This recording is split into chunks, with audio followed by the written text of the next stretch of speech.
पुणे महानगर प्रदेशाच्या विकासाला आता वेग येणार आहे आणि यासाठी मोठे निर्णय घेतले गेले आहेत। देवेंद्र फडणवीस यांच्या अध्यक्षतेखाली पुणे महानगर प्रदेश विकास प्राधिकरण ची महत्त्वाची बैठक मुंबईतील सह्याद्री अतिथीगृहात पार पडली आणि या बैठकीत अनेक मोठ्या प्रकल्पांना हिरवा कंदील देण्यात आला। या बैठकीला एकनाथ शिंदे, सुनेत्रा पवार तसेच स्थानिक प्रशासनातील अनेक वरिष्ठ अधिकारी उपस्थित होते।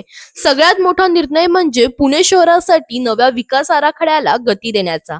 मुख्यमंत्री देवेंद्र फडणवीस यांनी स्पष्ट आदेश दिले आहेत की PMRDA ने प्रत्यक्ष जागेवर जाऊन पाहणी करत पुढील 6 महिन्यात संपूर्ण स्ट्रक्चरल आराखडा तयार करावा।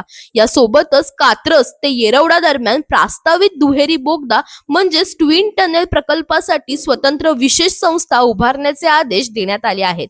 हा प्रकल्प पूर्ण झाल्यानंतर पुण्यातील वाहतूक व्यवस्थेत मोठा बदल होणार आहे आणि शहरातील ट्रॅफिक कमी होण्यास मोठी मदत होईल।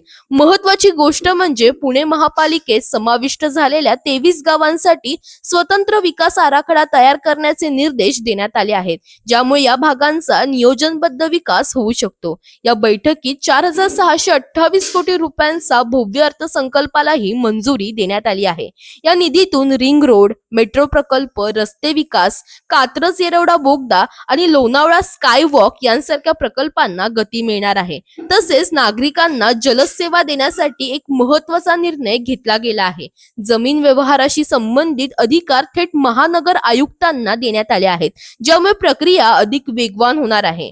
पुणे महानगर प्रदेशाचा हा नवा विकास आराखडा केवळ विकासाचा प्लॅन नाही, तर शहराच्या भविष्यातील पायाभूत सुविधा, वाहतूक, विस्तार यासाठी रोडमॅप ठरणार आहे। पुढील 6 महिन्यात हा आराखडा तयार होणार असल्याने पुणेकरांसाठी मोठे बदल पाहायला मिळू शकतात। तुमच्या मते पुण्यातील कोणता प्रकल्प सर्वात जास्त गरजेचा आहे? रिंग रोड, मेट्रो की ट्विन टनेल? कॉमेंटमध्ये नक्की सांगा आणि इंडिया लीडर या चॅनलला सबस्क्राईब करायला विसरू नका।